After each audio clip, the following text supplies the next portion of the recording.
Good morning po sa lahat. Tayo gagawa ng ang tawag nito, honey garlic. Ito to ay napaka mabisa sa anumang sakit. Gaya ng parang hindi ka naiinom ng paracetamol, biogesic, o kaya naman alaksan. Kasi ang gagawin lang natin ay huwag nating babasahin ito. Kung sakali man babasahin mo naman ito, kailangan tuyuin mo. Tapos ilalagay mo dito sa bottle na to. Magtatagal to kahit isang taon basta nakalagay sa ref. Ngayon, pag napuno na to, ilalagay natin tong honey. Ngayon, tayo natin yung mga tatlong araw. Tapos, pwede na nating parang candy. Kukuha lang tayo ng, pang may sakit tayo, may sipon. Kukuha lang tayo ng isa. Yun ang kakainin natin. Kasi yung honey, na-absorb na yung bawang. Parang garlic candy na yung inakalabasan. Kahit bata, kung kaya nilang kainin, pwede. Kaya ito lang, balatan po lang natin tong bawang. Tapos, ilalagay natin nito. So, mamaya itutuloy ko para may papakita ko sa inyo kung paano ko ilalagay dito. Yan, tapos na tayo. Yan. Ano na yung bawang. Tapos, meron pa akong kunting honey dito. Ilalagay natin. Yan. Kailangan magano yung honey doon sa bawang ha.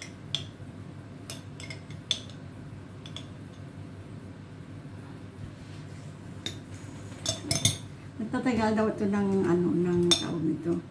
Magtatagal daw ito ng mga isang taon. Basta nakalagay sa ref. Dalawang klase kasi yung bawang ay honey talaga.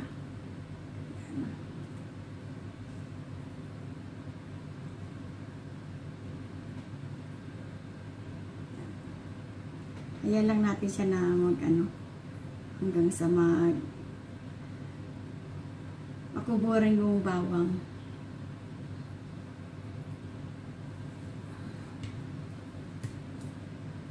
Ano yung aking ginagawa ng kape.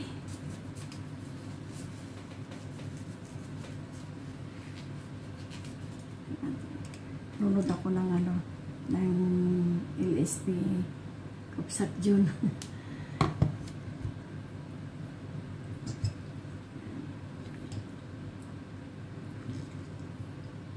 Malapot kasi, pure kasi itong honey ko. Kaya yan, hindi papasok sa loob. Kailangan pa nating antayin para pumasok sa loob. Parang parang candy na to kapag nababad na ito, parang candy siya. Maganda raw ito sa mga may ubo, may sore throat, sipon. Pag hindi ako nakabili yung malabnaw na honey. Mas mabilis sanang yun pag gaya nito.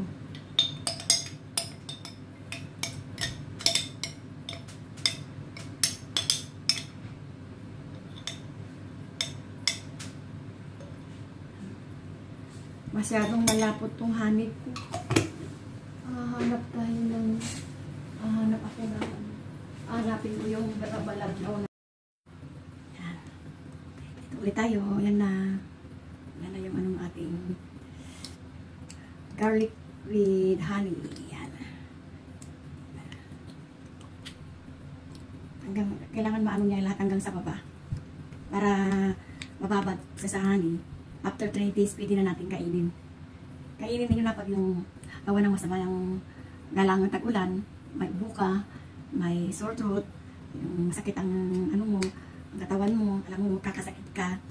Naramdam naman natin minsan yung magkakasakit tayo, masama yung pakiramdam natin. Ang gagawin lang natin is, ito, gagawa lang natin ng garlic honey yan. So, nilamihan ko na ng gawa para hindi tayo laging gumagawa nito. Pagtatagal matagal to kahit na isang taon, basta ilagay nyo sa ref. Actually, first time kong mawad cheese sa akin. So, ang ginawa ko, gawa ka para anytime, sabi niya, mayroon kang magagamit. Yan.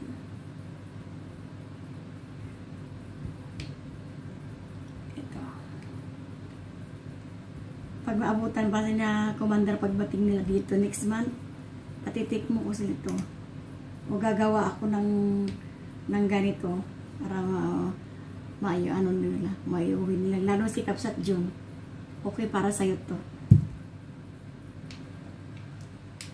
Gagawan ko kayo ng ito. Gagawan ko kayo nito. Yung malit lang kasi mabigat. Sayang. Kato.